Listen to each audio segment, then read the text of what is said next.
Nos dice que aquí estamos transmitiendo ya en Facebook Live, o en Facebook, perdón. Dame un segundo.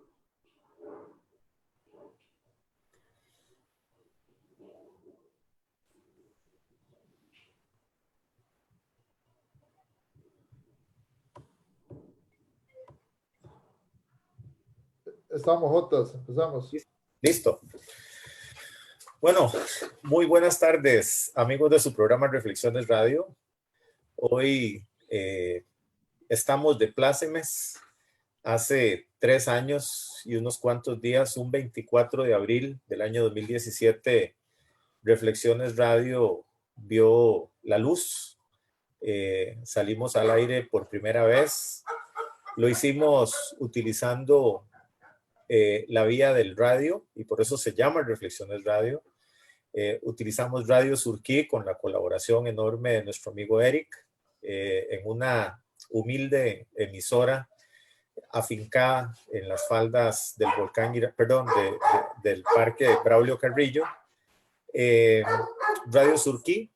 Y bueno, hoy 3 años después, la tecnología a la cual nos hemos visto forzados a tomar por esto de la COVID-19 hace que estemos en este momento el doctor Leiner Vargas y su servidor Juan José Romero Zúñiga, cada quien en su propia locación, yo desde mi oficina en la Escuela de Medicina Veterinaria, Leiner desde su hogar.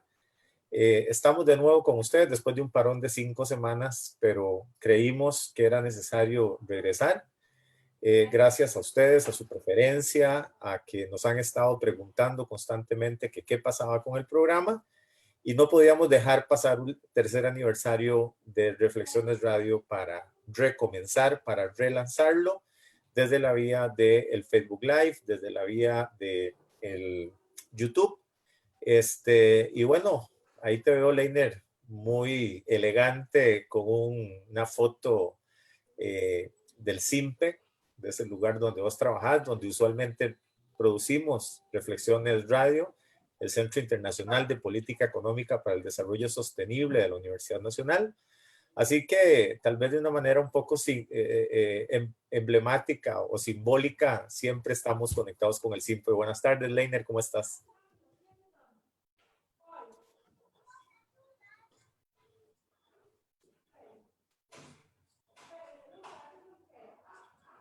Adelante, Leiner.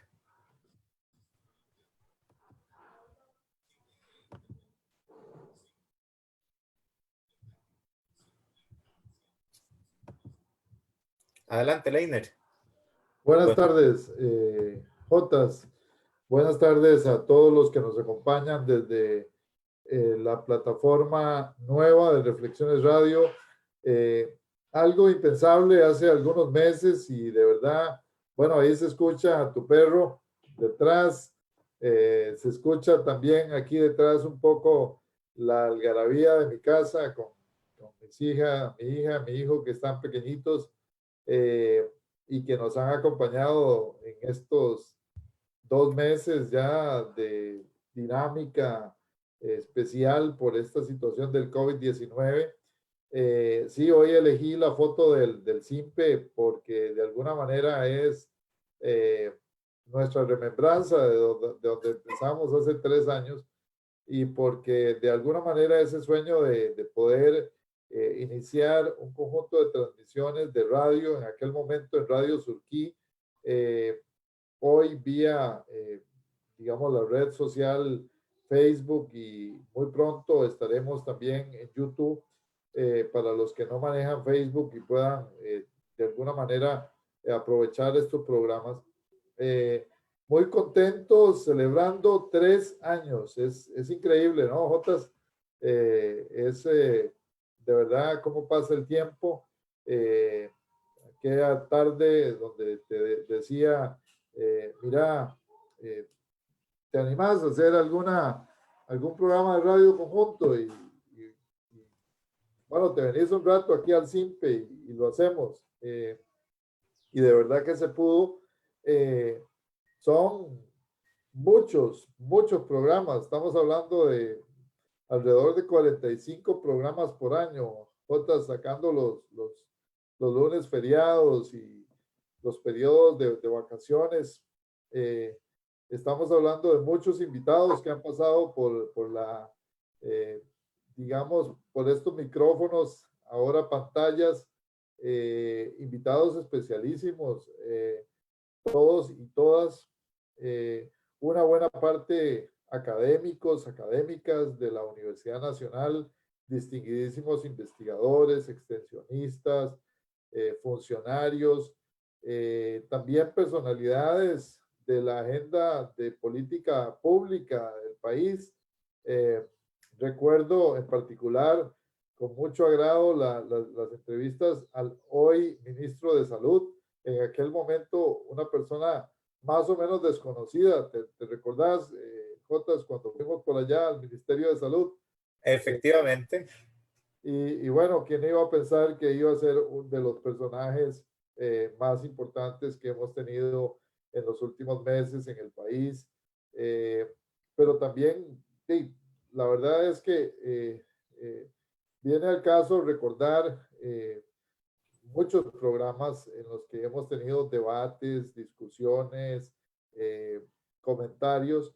Yo hoy quiero, por supuesto, que hablemos de la situación que tiene el COVID-19 a estas alturas, ya finalizando el mes de abril, preparándonos para el 1 de mayo, primera vez en que va a haber un cambio de mando en la Asamblea Legislativa muy especial, muy distinto, ¿verdad? Muy probablemente muy diferente a otros 1 de mayo que hayamos conocido, eh, pero además te tengo que decir, Jotas, que además de la celebración del tercer aniversario, estoy muy feliz por algo más que pasó esta mañana. Y bueno, que si bien es cierto, no es el fin del camino, es una luz dentro de un proceso que se ha discutido por ya varios eh, meses, yo diría años, y es el tema de la ley que regula las tasas de interés de usura en el país. Esta mañana, finalmente, los diputados han aprobado en primer debate la ley, 50 votos a favor y 2 en contra, una ley que ha tenido una amplísima difusión, debate, discusión, y que además forma parte de las propuestas de ley que ahora tienen que ver con esto del COVID-19 y la reactivación económica, pero muy contento de la aprobación. Si bien es cierto, las tasas todavía son un poco altas, pues es un primer paso, creo yo, para eliminar los mitos alrededor de esta regulación y la necesidad que tienen los consumidores financieros, casi todos los costarricenses, de tener pues algo que los ampare de cara a, digamos, la usura. Pero bueno, hemos hablado de eso en otros programas. Yo creo que vos tenés por ahí un quequito, ¿verdad? Para celebrar el tercer aniversario, ¿cierto? Es correcto. Aquí, aprovechando que estamos como lo tenemos aquí en esta imagen que hemos preparado para ustedes, pues aquí tenemos un quequito. Voy a encenderlo y para, muy humildemente, acá tenemos el quequito muy simbólico, ¿verdad? De lo que son los 3 años de Reflexiones Radio, como vos decís, Leiner, cerca de 45 programas por año. Casi que no hemos repetido tema, casi que no hemos repetido invitados. Ha sido una aventura muy interesante que nos ha permitido hacer muchos amigos también. Y bueno, creo que es muy significativo llegar a una edad que, curiosamente, tratándose de empresas, usualmente se dice que aquellas que pasan de 3 años tienen una sobrevida bastante garantizada. Así que eso lo logramos gracias a ustedes, gracias a a su compañía, a su preferencia, gracias a la retroalimentación que recibimos constantemente de ustedes, que nos honran con su preferencia. Así que, bueno, gracias a ustedes estamos cumpliendo 3 años. Así que Ese quequito en particular, agradecerle a Gabriel Picado, a Víctor Manuel Montenegro, a Fernando Quesada, que ya están ahí haciendo comentarios y varios, digamos, visitantes que están en línea. Agradecerles siempre su preferencia y decirles que, pues, que ese queque lo compró Jotas, que es pequeñito porque seguramente se lo va a comer solo él. Eh, pero ya veremos en qué momento podemos comernos el queque con todos nuestros radioescuchas, en este caso con todos nuestros colaboradores. De verdad, para nosotros ha sido una experiencia de alguna manera que nos enriquece muchísimo. Ni Juan José ni yo somos comunicadores de profesión. Hemos tenido que reinventarnos un poco a la luz de lo que significa entrevistar y lo que significa escuchar y interactuar con nuestros invitados y de alguna manera saber apreciar el proceso de difundir el conocimiento, difundir el accionar de la Universidad Nacional, que ha sido, digamos, nuestro propósito, poner temas en discusión en la agenda pública que tradicionalmente no se verían en un programa de radio o en un programa de televisión comercial, y darle al radio escucha y a quienes nos acompañan cada tarde de lunes, pues una posición y una visión diferente de la realidad, no para que se la crea o para que piense que esa es la única verdad, sino para que sume dentro de sus posibilidades de entender el fenómeno que estamos discutiendo y le ayude a comprender mejor la realidad en general. Gracias por 3 años. Esperamos que eso se multiplique por 10 Jotas para estar de alguna manera satisfechos. bueno, pues entonces no vamos a cantar porque la verdad es que cantamos bien feo, pero okay, sople usted para ver si todavía sopla. Ah, no, yo creo que sí. Bueno, Bueno, entonces, feliz cumpleaños. Igual, hombre. Eso, muy bien. Bueno, muchísimas gracias a ustedes, estimables amigos y amigas que nos hacen el favor de ser parte de nuestra audiencia. Yo creo que hoy tenemos muchas cosas por las cuales celebrar. Tenemos, por supuesto, que celebrar la vida. La verdad es que es una bendición estar vivos y poder contarlo.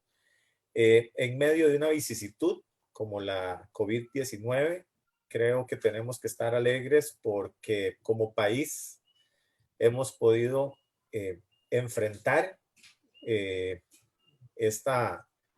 esto que es una pandemia y que a lo interno de Costa Rica pues es una epidemia y lo hemos manejado muy bien a la tica, con un trabajo fundamental por parte del Ministerio de Salud, teniendo al señor ministro, el doctor Daniel Salas Peraza como cabeza, pero también con un apoyo general del gobierno de la República en sus distintos ministerios, transportes, policía, justicia, hacienda, aunque el de Hacienda se nos está queriendo salir un poquitito del saco últimamente, ¿verdad?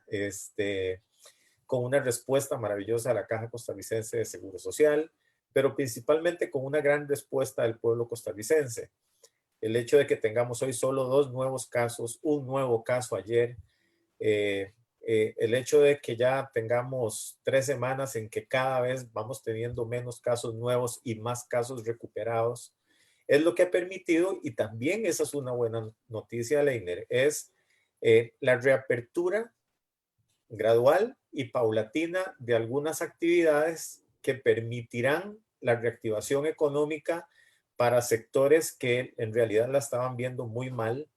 Creo que el sector de comidas, el sector del entretenimiento, que dan muchos trabajos y que son parte de encadenamientos productivos muy, muy importantes, hace que tengamos alguna esperanza. Por supuesto, como lo ha dicho el señor ministro y como se ha dicho también en general, tenemos que tener una conducta tan buena como la hemos tenido hasta ahora para que no haya un incremento de nuevos casos y no haya que volver a las medidas restrictivas. Volver a la actividad económica poco a poco es una cosa muy buena para una amplia, para un amplio sector de los costarricenses. Podríamos hablar dentro de un momento de lo que han representado estas 6 semanas, especialmente de restricción en algunas actividades desde el punto de vista económico. En eso vimos tu magistral intervención el jueves pasado en un webinar en el que explicabas cómo ha sido este proceso en Centroamérica. Podríamos hacer un breve resumen de eso, si te parece. Pero estamos contentos porque para la población costarricense en general, tener un 39% creo como máximo de tasa de usura, creo que es una gran cosa. Es bajar cerca de, bueno, entendía yo que estaba inclusive arriba cerca del 65%, una cosa así. Una lucha que yo tengo que decir, y no es porque seas vos mi compañero de producción de reflexiones, una lucha que todo el mundo puede ser testigo por columnas una semana y otra también en la República o al interno de la Universidad Nacional. Creo que dio importantes frutos, prácticamente una votación unánime, 50 contra 2 es casi unánime para el quórum de la Asamblea Legislativa. Entonces creo que son cosas que son para estar contentos, es para estar felices no tener todavía 700 casos de COVID, es para estar felices tener apenas 16 hospitalizados, únicamente 6 lamentables muertes por COVID. Pero yo creo que cuando nos ponemos en perspectiva, yo creo que tenemos que estar muy felices de cómo las cosas han venido ocurriendo. Y una cosa muy importante que no la quiero dejar pasar, la solidaridad del pueblo costarricense para con sus, vamos a ver, para con sus vecinos. En realidad yo creo que hemos tenido una respuesta muy interesante. En la universidad la hemos visto, pero también la hemos visto de forma espontánea en la población, como hay colaboración entre vecinos, como los productores de vegetales van a, a, una feria y venden más barato o se desplazan de un lugar a otro y hacen trueque de un producto por otro. Y la forma en que también muchos de nosotros que no estábamos acostumbrados a comer ciertos productos, comenzamos a comprarlos para apoyar a los productores de manera que no perdieran sus productos. Entonces, creo que la COVID ha sacado muchas cosas buenas de nosotros, ha puesto de manifiesto, y esto es una llamada de atención para esta gente que solo ve plata en todo, ¿verdad? Y que es nada más, vamos a ver, dólares y dólares y dólares y dólares, y que no ve en el Estado Social de Derecho de Costa Rica, construido por más de un siglo, los beneficios que estamos teniendo hoy. Entonces, yo creo que son muchas cosas, Leiner, más allá del tercer aniversario de Reflexiones, yo creo que podemos sumar muchas cosas más. Así que, bueno, yo creo que ya me desvié mucho, estoy muy contento de volver. Ahí me disculpan por mi vehemencia, pero bueno, Me disculpan si no sale bien, decía por ahí un humorista nacional cuando cantaba. Eh, Definitivamente es un día especial y hay permiso para estar contentos. Por supuesto que estas semanas en la casa para todos deben de haber sido semanas muy tensas. No necesariamente semanas feas, por lo menos en mi caso, nos ha tocado reacomodar la casa, reajustar un poco los espacios del tiempo del día. Vos sabés que en el caso particular yo trabajo mucho en la noche, reacomodar un poco los espacios de la casa para poder atender las demandas de trabajo y al mismo tiempo estar atentos a que los niños y la familia pueda contar con el tiempo, el ajuste, los espacios también de recreación que son muy importantes, aunque ahora sean espacios dentro de la casa o en el jardín, en el mejor de los casos. Así que todos estamos en esta misma tarea y es muy grato saber que Costa Rica tiene uno de los índices de mortalidad más bajos, si no el más bajo, en América Latina, y además una de las condiciones, digamos, a estas alturas de mejor tendencia dentro de los indicadores de salud pública. Eso deja mucho a favor de la institución emblemática que es la Caja Costarricense del Seguro Social. Deja mucho también, y hay que ser absolutamente, reconocer absolutamente el trabajo de las instituciones, de los jerarcas de esas instituciones y de la coordinación institucional en la que ha participado también nuestra institución. Me ha tocado el honor de participar como representante del SIMPE en la comisión institucional que coordina las acciones a favor de el COVID-19 en distintas dimensiones, no tanto la que coordinas o estás vos, Jotas, que es de primera línea para la salud, sino más en relación a las actividades que realizamos en el resto de la institución a favor de o en apoyo a la emergencia.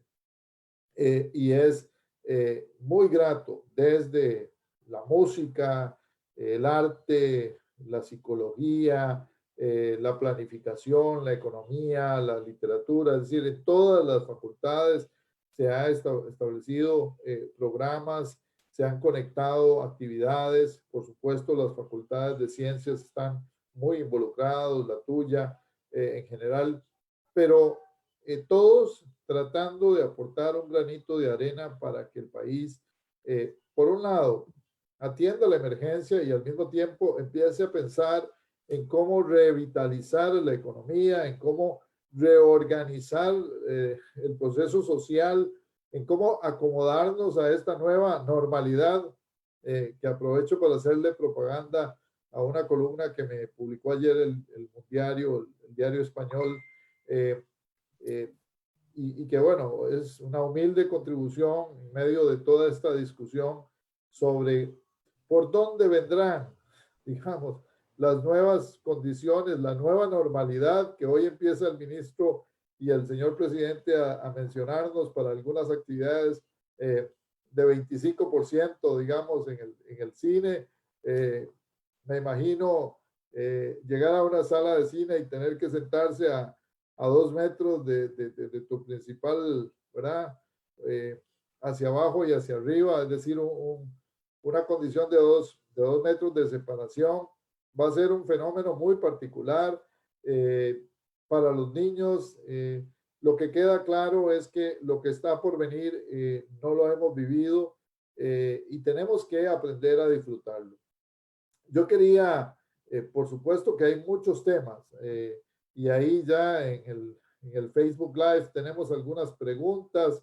Por ejemplo, nos encantaría hablar de quiénes fueron los 2 diputados que votaron en contra del proyecto de la usura, ¿verdad? Siempre nos gusta ver un poco el morbo. Yo prefiero quedarme con los 50 diputados que al final entendieron y comprendieron que era necesario el proyecto.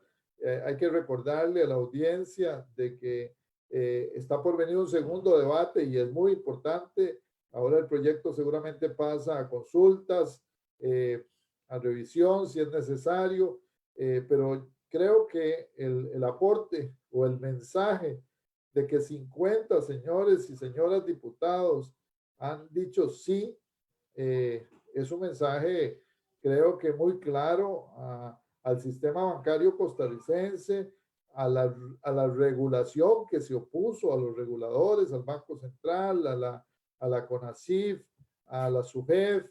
Es un mensaje de que, bueno, el pueblo de Costa Rica no se va a dejar mangonear por digamos, pretensiones de unos cuantos y que, bueno, la democracia costarricense es una democracia fuerte y es una democracia que exige respuestas cuando no hay respuestas. Así que por ahí yo prefiero que sumemos 50 a que perdamos 2. Quizás en el segundo debate podamos reconquistar a esos 2 y tener una decisión unánime. Yo como soy extremadamente positivo, entonces yo digo, seguro es que esos 2 no estaban de acuerdo con 39, querían 30% nada más. Bueno, por supuesto, tampoco significa la panacea, Sí. pero bueno, la política, como decía un amigo nuestro, es el arte de lo posible y no el arte de lo perfecto. Y es un arte, de verdad, porque creo que en esto, y vamos a ver, yo quisiera ver si es posible tener a don Welmer Ramos y a don David Curzón. Voy a hacer lo posible, Jotas, por verificar si disponemos de algún lunes en la tarde. Su presencia sería muy grata para discutir estos Sí, claro, avatares. sería muy bueno. Pero en definitiva, yo creo que ellos dos, junto con sus fracciones y el apoyo de otros diputados, pero ellos a la cabeza han sido baluartes para lograr esta regulación. Algunos ya estarán haciendo números de cuánto le va a bajar su cuota de la tarjeta de crédito. Les quiero decir que todo esto ingresaría una vez que se apruebe el segundo debate y es para los nuevos créditos. O sea que es para las nuevas deudas.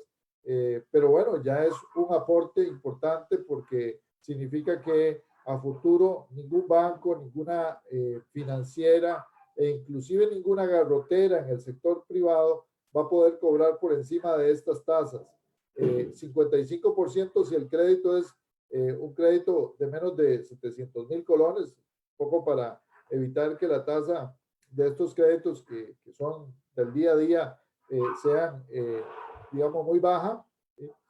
Yo espero que algún rato podamos bajarla más y 39% para el crédito común, de tarjetas de crédito, de créditos de carácter de consumo en general. Pero entiendo, Leiner, que esto le da una opción al tarjetaviente de solicitarle al banco una readecuación, ¿verdad? Una readecuación de la deuda, por lo menos ahora tiene el chance, ¿verdad? De hacer una readecuación de manera que se tome como una nueva transacción.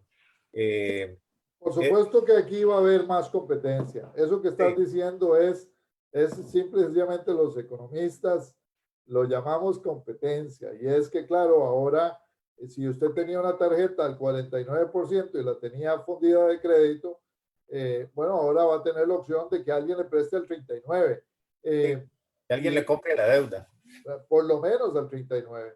Yo esperaría que los bancos del Estado hagan un esfuerzo y hagan y pongan, digamos, el mercado en un 25 o 24%, que sería lo más racional para el tema de consumo. Pero, por supuesto que para el tema de producción y el tema de vivienda, las tasas deberían de bajar aún más y mucho más producto de la nueva competencia que se genera. Pero bueno, yo quería hacer el preguntón hoy y quería preguntarte, siendo un poquito más cuidadosos con los datos, pareciera que, diga, de alguna manera ya surfeamos la primera ola de la crisis del coronavirus en Costa Rica. Es decir, tuvimos un miedo, un temor, digamos, venía una ola, imaginémonos que estamos ahí vamos a ver, en Jacob, que se ponen las olas fuertes, ¿ah? O en Jacob, para que la gente nos entienda. Y venía una ola, estábamos en la playa descuidados, digamos, no sabíamos muy bien, salimos corriendo y pasó esta primera ola. Esta primera ola en muchos países arrasó. Estoy hablando de no solo de países como Italia, España, Francia, Inglaterra, y ni qué decir, las ciudades grandes de los Estados Unidos, pero en general los Estados Unidos. Es decir, fue una ola que podría considerarse casi un tsunami, ¿verdad? De enfermos, de muertes, de destrozo en el sentido de que los sistemas de salud no pudieron atender a tiempo a los enfermos. Muchos enfermos se quedaron en la casa, tuvieron que ser, inclusive en Ecuador, ¿verdad? Tuvimos escenas de terror, o tenemos todavía algunas escenas de terror en las calles. Sí. Y en Asia, pues también hubo un poco de eso al principio, en algunos países más, en otros menos.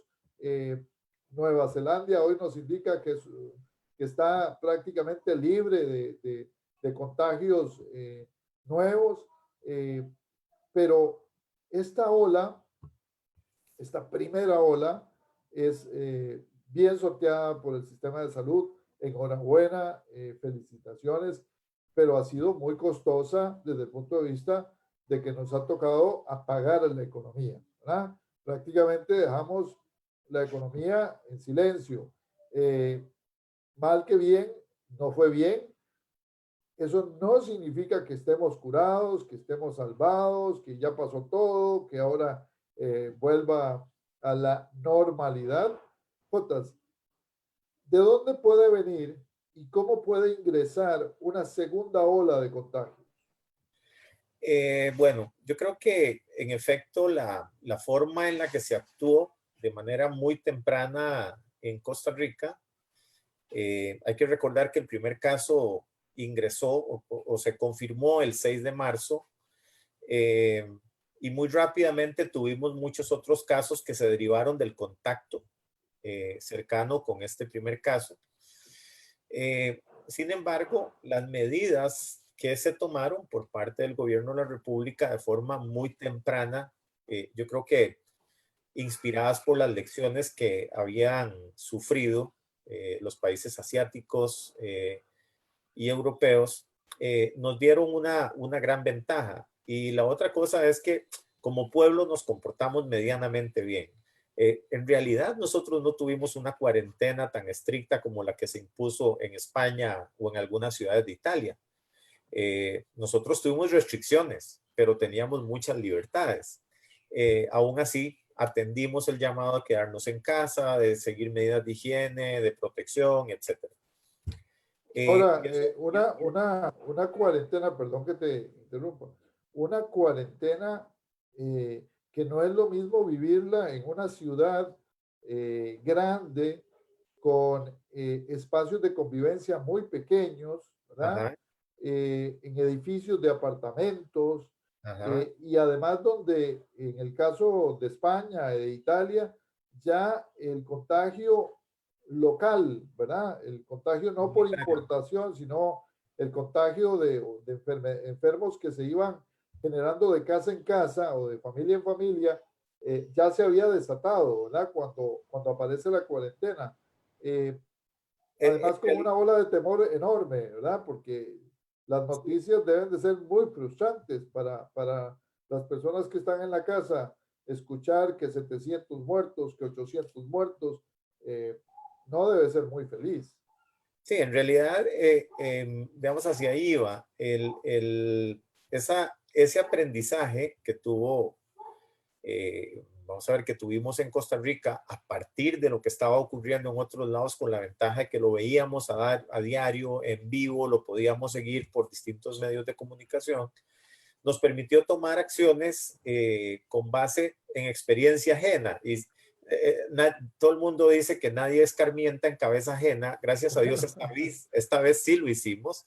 Escarmentamos por cabeza ajena y supimos tomar ese conocimiento. Entonces, la forma en la que se fue escalonando la toma de decisiones en Costa Rica nos permitió que esa ola, que podía ser una ola de surfeo, ¿verdad?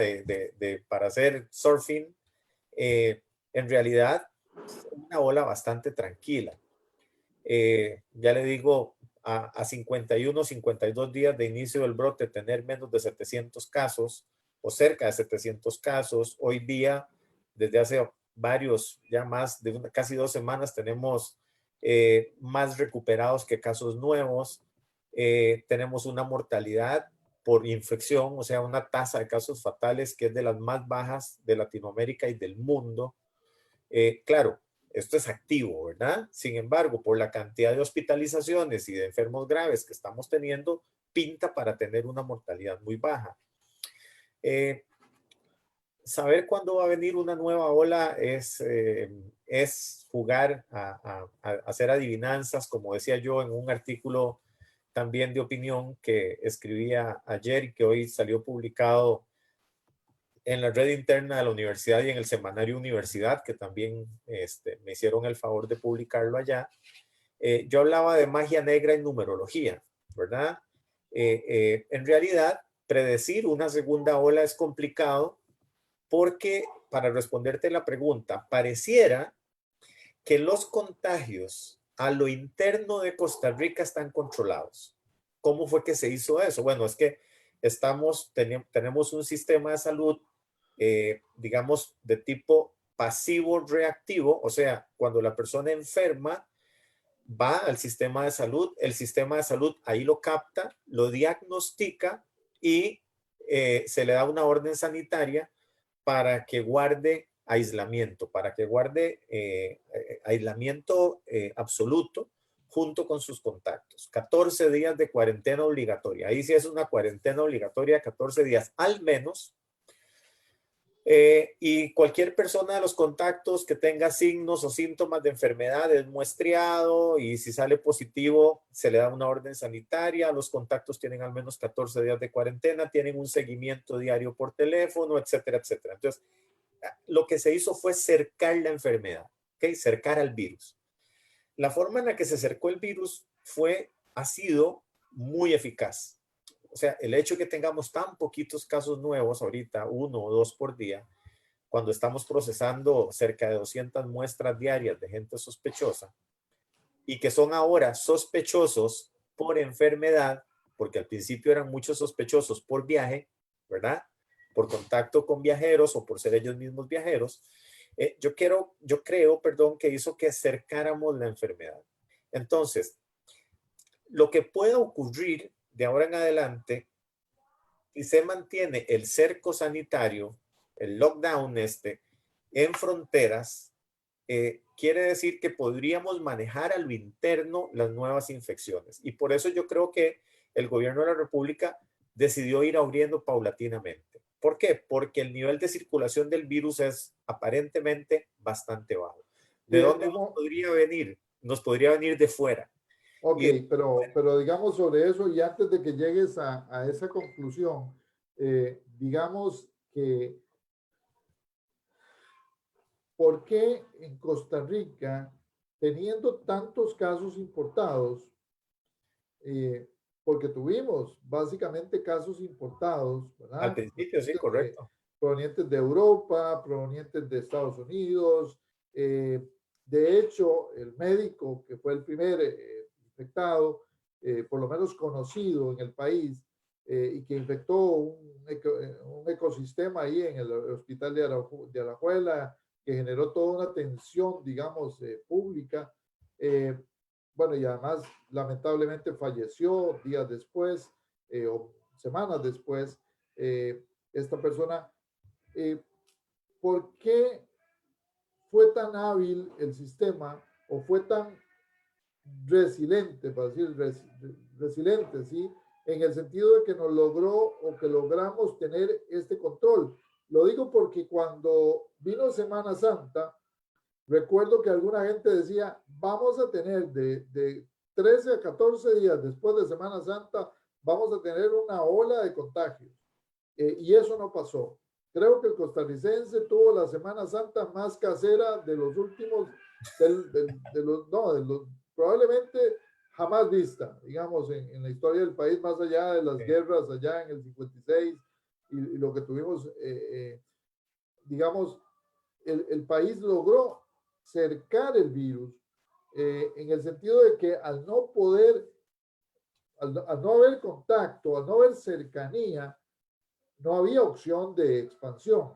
Ahora, algunos dicen esto: en el momento en el cual tengamos muchos sanos y muy pocos enfermos, tenemos el control del virus. Pero también algunos dicen, entre más sanos hay, más potenciales hay de que se contagien.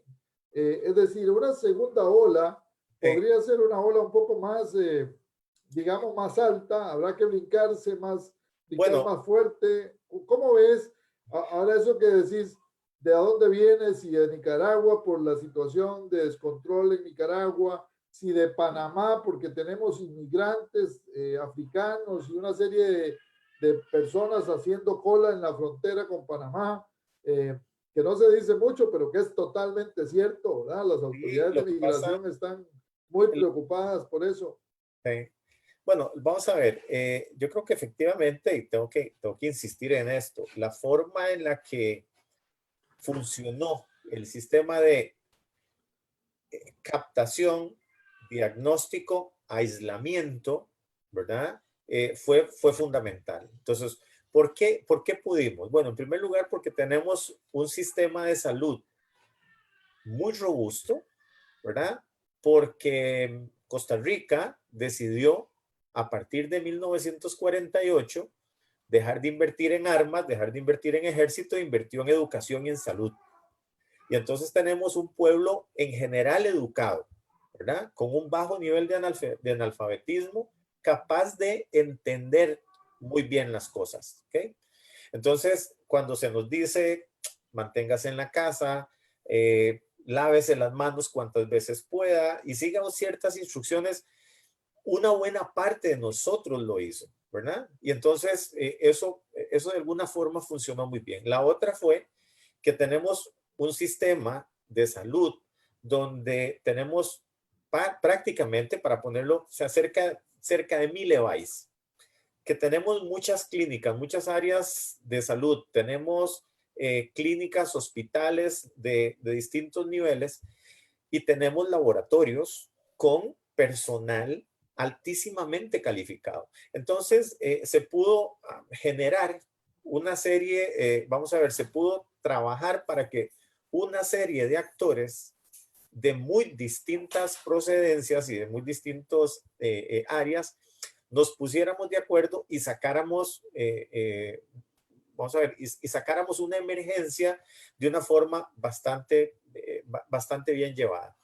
Podría ser que haya una segunda ola. Vea, Leiner y audiencia. Resulta que se creía, ¿verdad? Que se podía alcanzar lo que se llama la inmunidad de hato, la inmunidad del rebaño, la inmunidad del grupo, Ahí ¿verdad? estás hablando como veterinario. Bueno, es que en realidad el concepto es esa, inmunidad del hato, del rebaño, ¿verdad? Entonces resulta que esta inmunidad se supone que se podía lograr cuando el 60% de la población se hubiese infectado. Esto, como diría mi profesor de matemática de primer año, sí y solo sí, el profesor Gerardo Borbón, que me acuerdo muy bien de él, sí y solo sí, la infección por el virus produjera anticuerpos neutralizantes suficientes para prevenir una segunda infección. Sin embargo, hace 3 días, expertos de la Organización Mundial de la Salud nos dicen de que no hay garantía de que la infección, de que una primera infección produzca suficientes defensas para que no ocurra una segunda infección. ¿Por qué? Porque se están reportando día a día muchísimas personas que habían estado enfermas, que habían sido SARS-CoV-2 positivo, o sea, que habían tenido COVID y que vuelven a tener una infección. Entonces, tampoco hay una gran garantía de que teniendo muchos enfermos íbamos a tener mucha gente vacunada naturalmente. ¿Esto qué significa? Bueno, también significa un reto para las empresas que están produciendo vacunas. Los coronavirus, y yo no me voy a meter en un área, yo precisamente estoy criticando a Sí, los sí. chambones que se meten a los campos que no les Sí. corresponde. Hoy Eh, le diste, perdona que te meta aquí para variar un poco hoy le diste una lección, digamos, de humildad a mucha gente que se ha venido, digamos, a surfear, digamos, de novatos en este tema de la virología, en mares que no les eh, corresponden. en el área de salud. Y bueno, como si estuviésemos hablando de fútbol, ¿verdad? hay muchos entrenadores aficionados que pretenden mover el equipo para un lado y para el otro.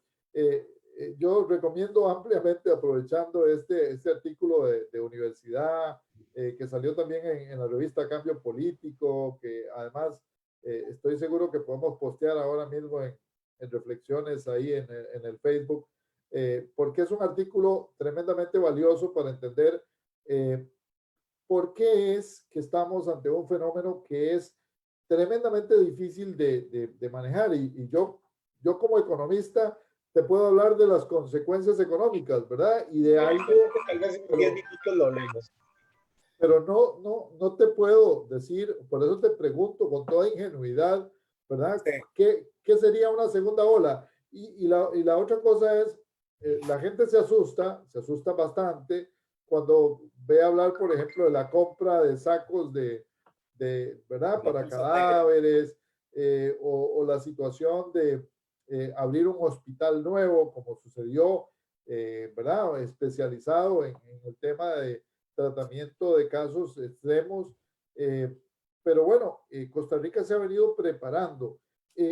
Voy a decirlo así, ¿qué pasa si se nos viene una ola de casos importados?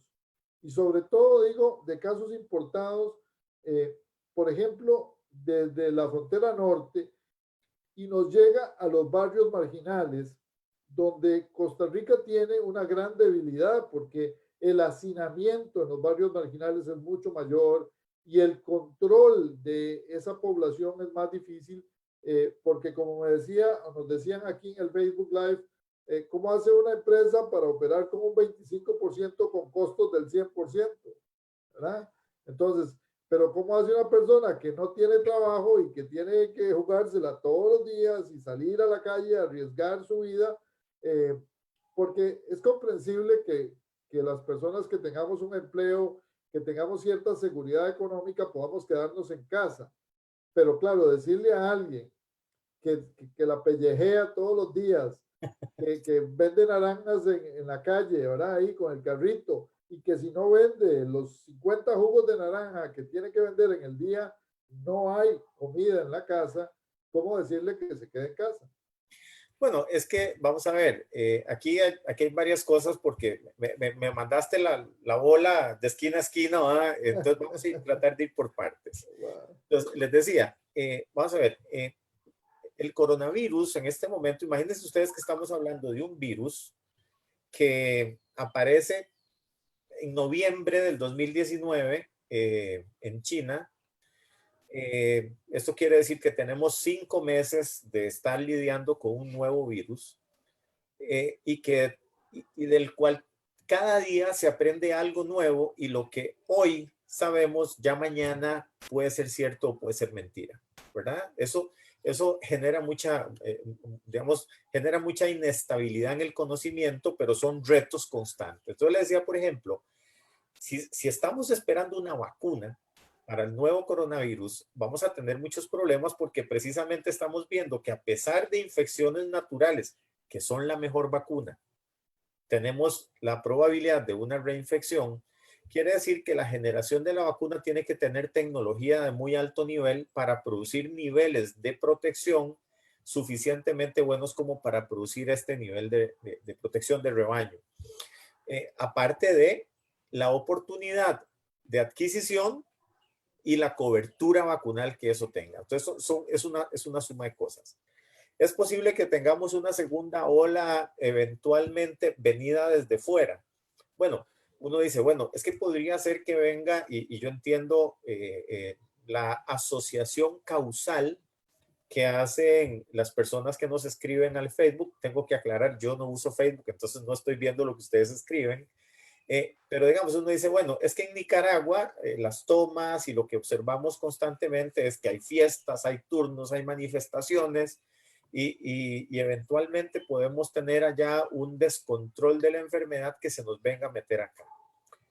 Bueno, tenemos que decir que precisamente sabiendo eso, el Ministerio de Seguridad y el Ministerio de Salud, en un trabajo que ha coordinado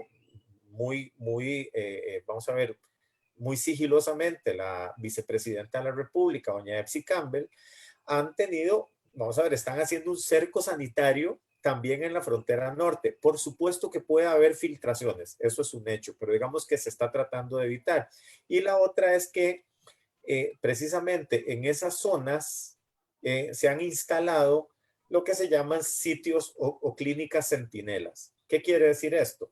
Que son clínicas o sitios en los cuales se controla con mayor sigilo las nuevas infecciones y se está haciendo diagnóstico más rápido para ver si el virus está circulando. Hasta ahorita nos ha ido muy bien, hasta ahorita. Nosotros podríamos pensar que si en cuestión de un mes o 2 meses abrimos el aeropuerto, podríamos también recibir casos viniendo de Sur o de Norteamérica o inclusive de Europa. ¿Cuál es la ventaja ahorita? La ventaja es que esos países de todos modos tienen cerradas sus fronteras de entrada y de salida, ¿verdad? Entonces, de donde más nos viene turismo, que es de Alemania, Inglaterra, Francia, pensando en Europa, ¿verdad? De los países del centro de Europa, perdón, de la parte del oeste de Europa. Eh, Prácticamente su frontera de salida y de ingreso está cerrada. Las líneas aéreas prácticamente no están funcionando. Entonces es probable que nos vayan a ir llegando casos de manera, digamos que por gotitas, ¿verdad? ¿Por qué? Porque esos países están intentando controlar el problema.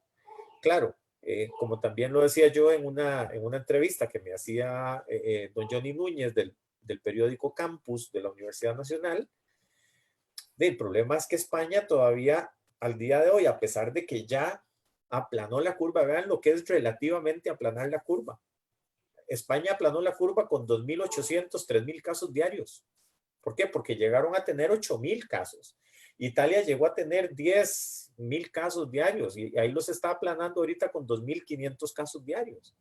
Nosotros lo estamos aplanando con 1 o 2 casos diarios para que veamos la magnitud de la situación. Entonces, ¿podríamos tener una segunda ola? Sí, es probable. ¿Que sea más violenta que esta? Sí, yo era de los que decía que después de Semana Santa era probable que se viniera una ola más fuerte, pero era en el caso de que los costarricenses, un poco cansados, hastiados o desesperados por el aislamiento, por la cuarentena, saliéramos en forma desordenada después de Semana Santa. Y resulta que no fue así.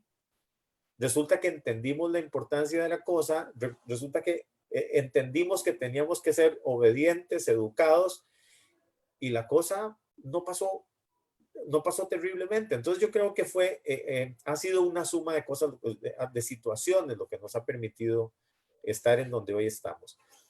Ahora, hoy vos me decís, bueno, es que, ¿cómo hace alguien con un ingreso de 25% teniendo un 100% de gastos? Bueno, es que es mejor el 25 de algo que el 0 de nada, o sea, que el 0 de todo, ¿cierto? Es mejor el 25 de algo que el 0 Claro, de todo, y eso vos lo sabes mejor que yo, claro, esa era la respuesta ¿verdad? del estudiante brillante de introducción a la economía.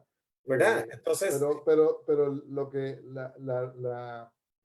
digamos que la respuesta a nuestro Facebook Live, a la persona que nos consulta es definitivamente, vamos, el país no va a volver a una normalidad como la teníamos hace 3 meses, cuando empezábamos el mes de febrero. Es decir, que ya era no una hay tal, anomalía chueca de por sí. sí, no hay tal cosa como normalidad ex ante, ¿verdad? Eh, y tal vez aquí quisiera, porque obviamente se nos va el tiempo y bueno, como nos comimos el queque, bueno, te lo comiste vos, yo te envidio.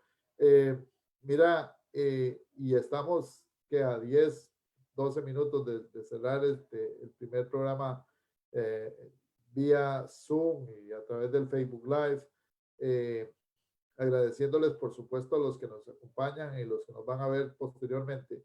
Eh, Todo esto ha creado una situación económica.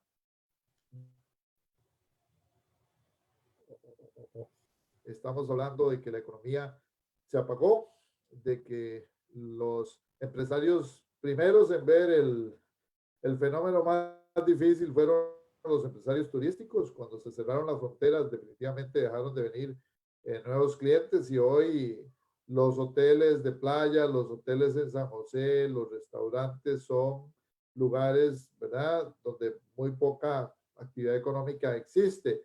Los restaurantes se acomodaron, algunos lograron entrar en las ventas a la casa, ventas en línea, y están viviendo, digamos, de unas ventas interesantes, algunos de ellos, pero los restaurantes ligados al turismo definitivamente están cerrados y están pasándola muy mal.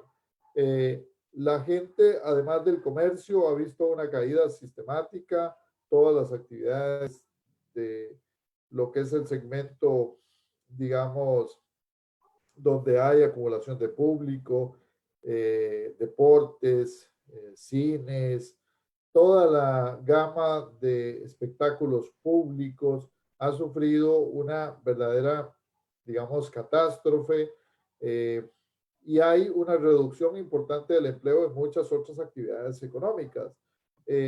Quizás los que menos han sufrido, y esto es una paradoja, Jotas, vos que conoces allá en Santa Cruz de Turrialba, conoces la campiña turrialbeña y la agricultura de esa zona, los que menos han sufrido son los agricultores, por lo menos desde la perspectiva de su actividad, ganadería, agrícola en general, porque ha sido una actividad que ha permanecido más o menos con algunos cambios, pero ha permanecido y se ha venido integrando bien con el quehacer de el mercado doméstico.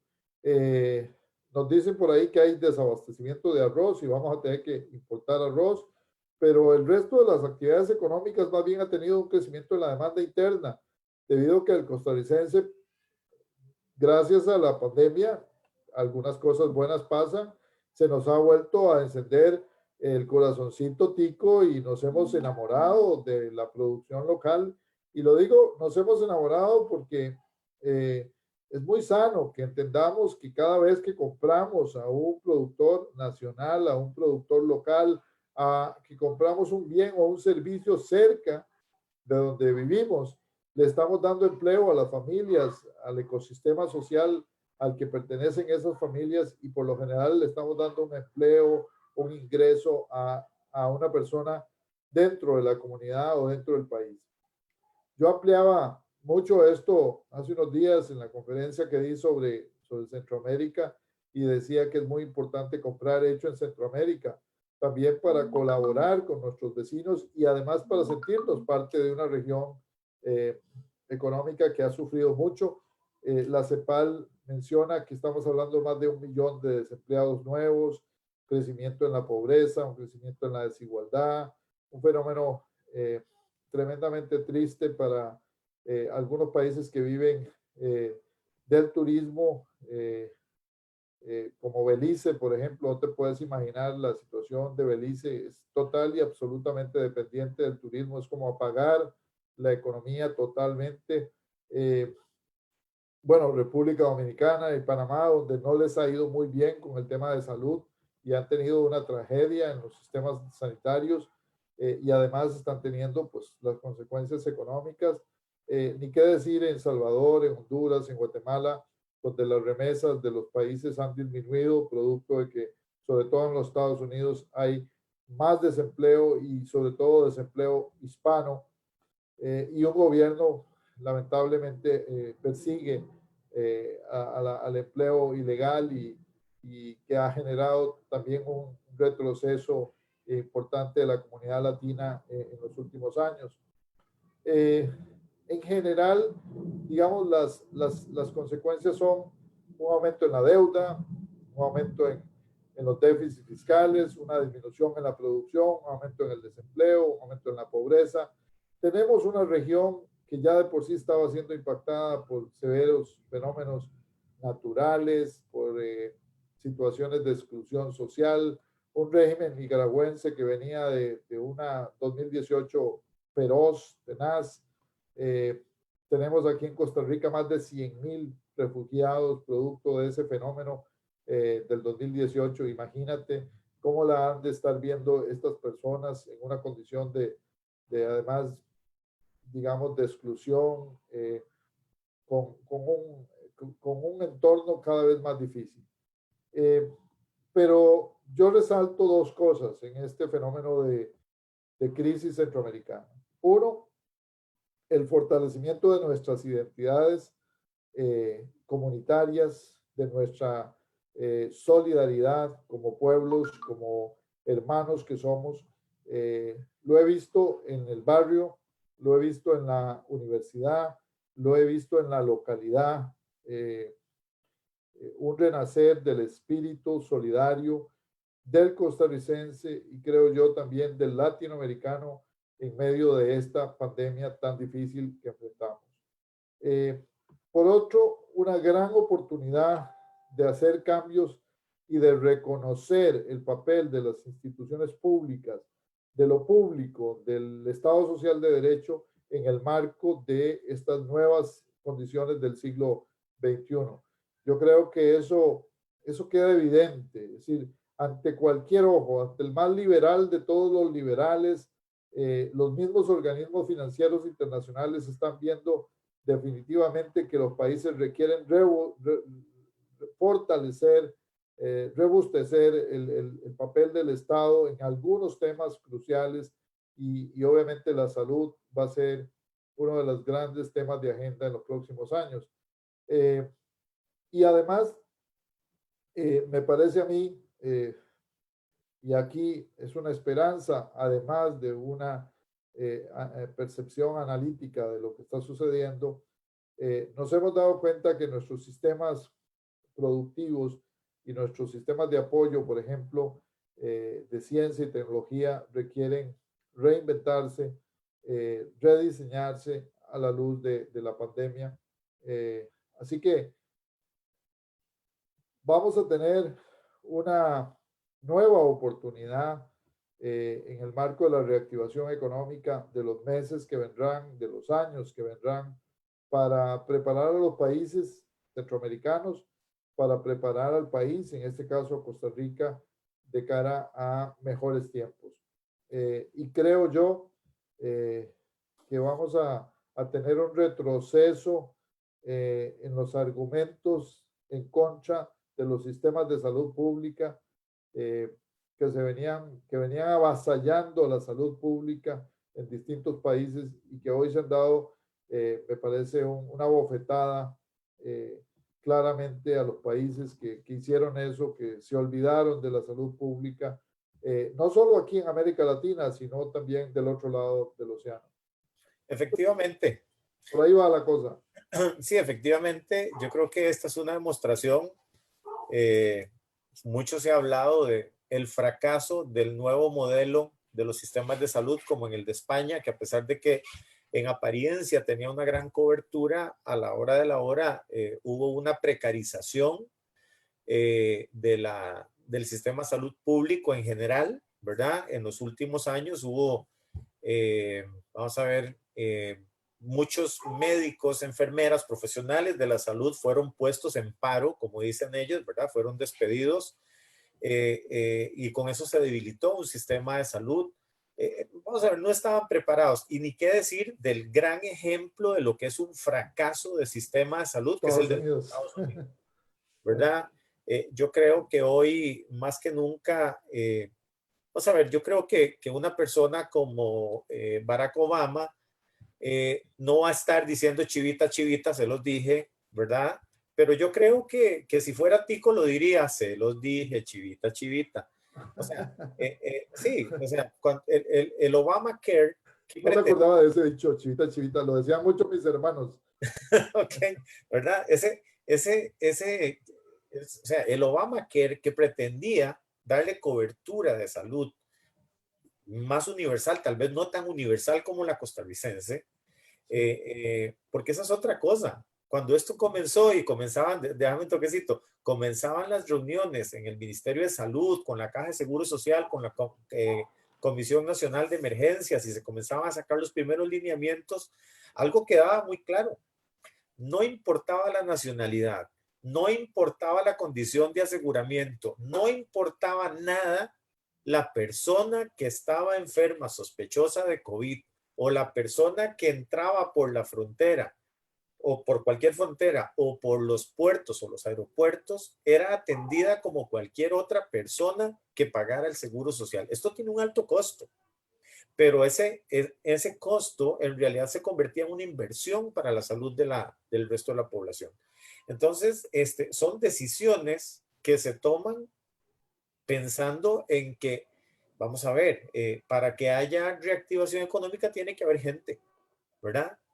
Y si la gente se muere, pues no hay reactivación económica, a no ser que se reactiven ciertas otras actividades económicas como enterrar gente, abrir cementerios y No, ofrecer no, carrozas no, no. funerarias, pero esa no es la idea, ¿verdad? La idea anda por otro lado. Entonces yo creo que, vamos a ver, yo creo que lo que se hizo fue lo correcto, ¿verdad? Y entonces, ¿por qué lo pudimos hacer? Por un sistema de salud muy robusto, por un Estado social de derecho, que implica desde lo más esencial, la salud, el agua potable, la recolección de la basura, la construcción de las ciudades de alguna manera y así por el estilo. Entonces, una forma que se ha venido construyendo y definitivamente, como vos decís, yo creo que es una bofetada a los más liberales, como ciertas personillas por ahí, que no quiero mencionar su nombre, que decían, no, no, no, en universidades públicas no, no, no, mejor ve, hagamos una cosa.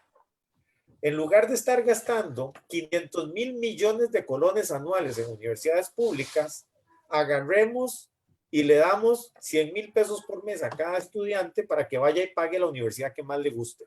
Y la investigación, y la extensión, y la producción, y los proyectos de docencia. No, No, y además súmele a eso que en el medio de una pandemia te digan, no, pero si no me pagan, no tiene seguro. yo no voy, ¿verdad? Si no me aseguran de que no va a pasar nada, yo no participo. Sí, por ejemplo. ¿Verdad? Aquí hemos tenido al CENIBIOT, a la Universidad de Costa Rica, al Instituto Tecnológico, a la UNA, hemos tenido a todo el sistema universitario poniendo diferentes esferas del conocimiento. Obviamente hay que entenderlo, esta, digamos, no es una catástrofe de origen natural, en donde, por ejemplo, el Oxicor u otras dependencias hubiesen estado muy atentas a atender. Este no es un problema, digamos, de origen ambiental, en donde, por ejemplo, la gente del ICOMBIS o la Facultad de Tierra y Mar hubiese dado un gran aporte. Nuestra Facultad de Salud es una facultad pequeña y vea que el aporte que ha dado no solo el título de contar con el beneplácito de que el ministro sea graduado de la Universidad Nacional de tu maestría, la maestría en epidemiología de la Escuela de Medicina Veterinaria. Y cuando digo tu maestría es porque tienes casi 15 años, decías hoy, de ser director de esta maestría. Y el papel que ha jugado, digamos, el ecosistema de salud pública, ¿verdad? Que hay que entender qué es eso, ¿verdad? Es la Caja de Seguro Social, es el Ministerio de Salud, es el SINDEO, todo el organigrama alrededor de la Comisión Nacional de Emergencias, es el nuevo papel que ha venido jugando, por ejemplo, la Policía Nacional y todo lo que significa que todos ellos puedan integrarse y actuar en un momento de una forma unánime, sin que nadie empiece a pedir cuentas y a majarse la manguera. Yo creo que todos los costarricenses, todos, de distintos países, de distintos partidos, de distinta orientación ideológica, de distinto nivel socioeconómico, hoy tenemos que estar y estamos agradecidos con la Caja de Seguro Social, con el Ministerio de Salud, con las autoridades públicas, políticas del país, sin mezquindad, como decía en un artículo hace 2 semanas, sin mezquindades, reconociendo que el país tiene la institucionalidad eh, para atender estos problemas y que eso hay que seguirlo manteniendo. Cuando se habla de que hay una deuda del Estado por 1.500 millones de dólares, o sea, un paquetillo de plata, ahí, un puñillo de plata, nos damos cuenta de que el país también tiene que hacer ese esfuerzo. Y cuando digo tiene que hacer ese esfuerzo, que no me vengan a decir que en toda esa hora lo que hay que hacer es matar la gallina de al lado para hacerle un caldo a la gallina De del este caso otro, que está con gripe, ¿verdad?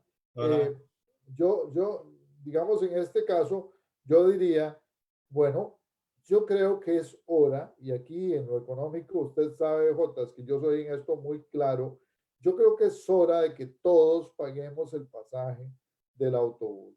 Es decir, que esto que hemos venido teniendo de excesivas exoneraciones, de exenciones fiscales, de una gran cantidad de holgura, de alguna cosa que llamamos evasión y otra cosa que llamamos elusión, que es Ilusiones. una especie de robo a mano, a mano alzada. Es decir, eh, tenemos que pararlo, porque es decir, que tengamos este nivel de incapacidad como país de no cobrar los impuestos y además que tengamos impuestos basados básicamente para la clase media, sin que las empresas paguen de acuerdo con los criterios internacionales, eh, tenemos que pararlo.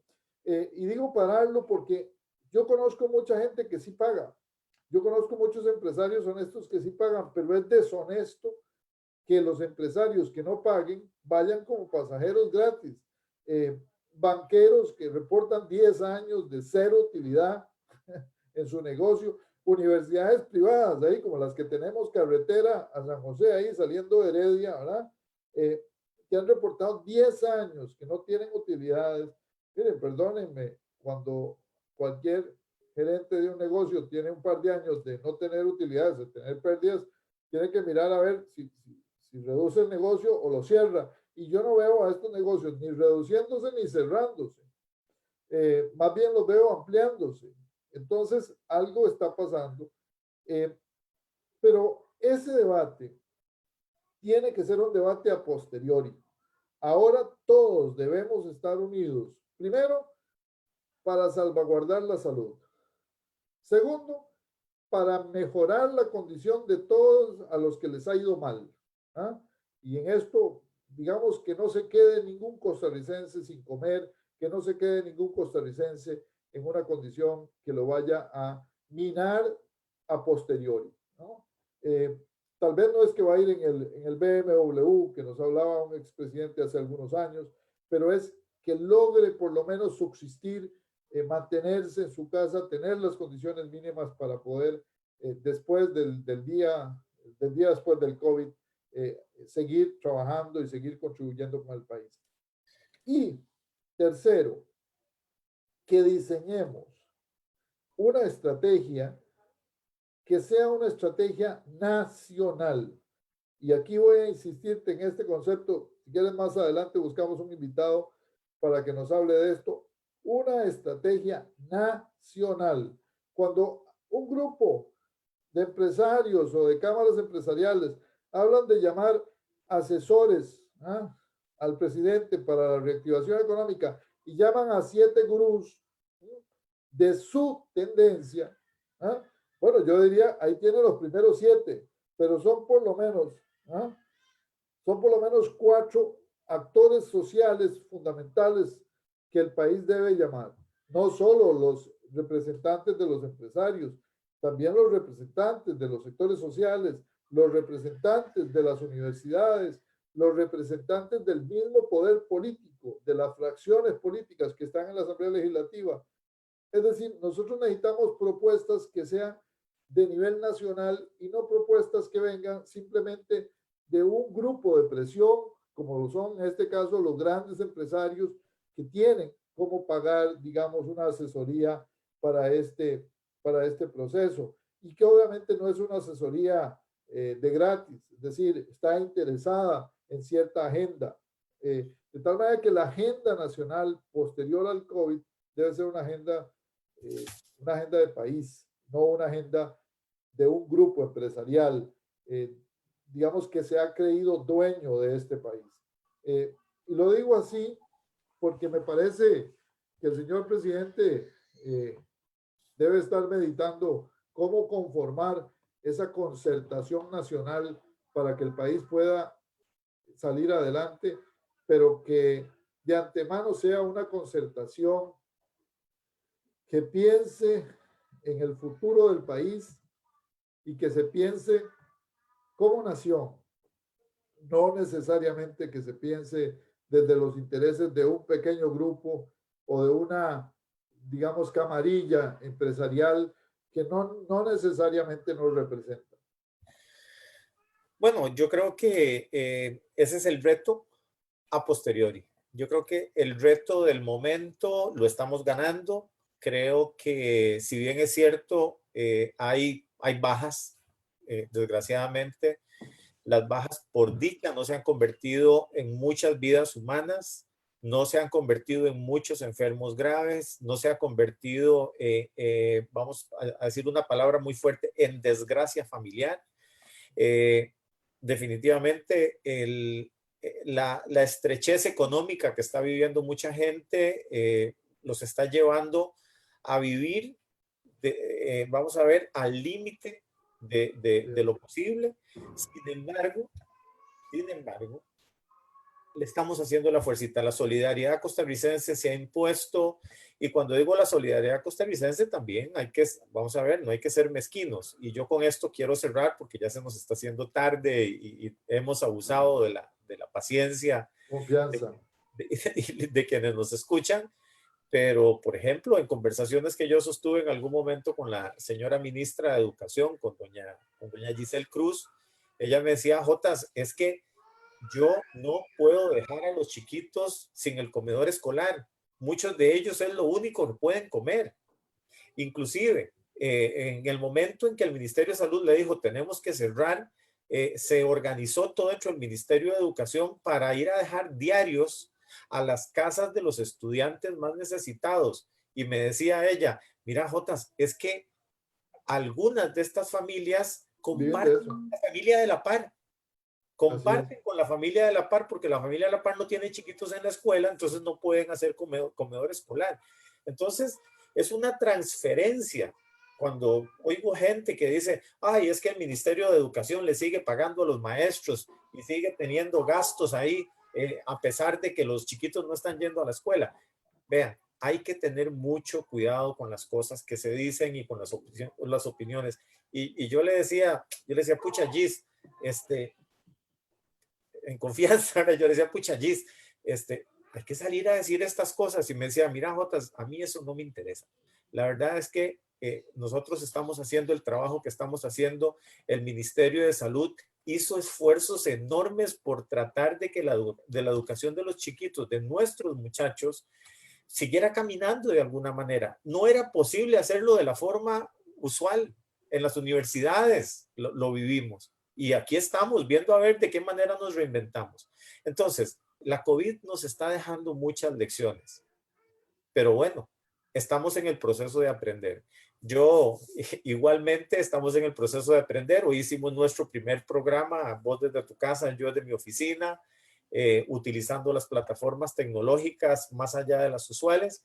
Y yo les agradezco a todos los que han estado con nosotros el día de hoy, celebrando nuestro tercer aniversario, y yo pues los invito a que nos veamos de hoy en 8, lunes, al ser las 3 de la tarde, en un nuevo programa de reflexiones. Leiner, te dejo para que cerres. Bueno, agradecerles a todos los radioescuchas de este primer programa del tercer año. Ya sería del cuarto año, Jotas. Estaríamos así ya empezando el cuarto año de este primer programa a través de nuestra plataforma de Reflexiones Radio. Ahora, Reflexiones Radio a través de Zoom. Les esperamos el próximo lunes, si Dios así lo permite, a las 3 de la tarde, con un invitado especial que ya les haremos mención a través de nuestras redes sociales. Vamos a seguir teniendo este programa mientras Dios y ustedes nos sigan permitiendo estar en línea. Muchísimas gracias por acompañarnos y que te vaya muy bien en esta semana que empieza. Saludos. Hasta pronto.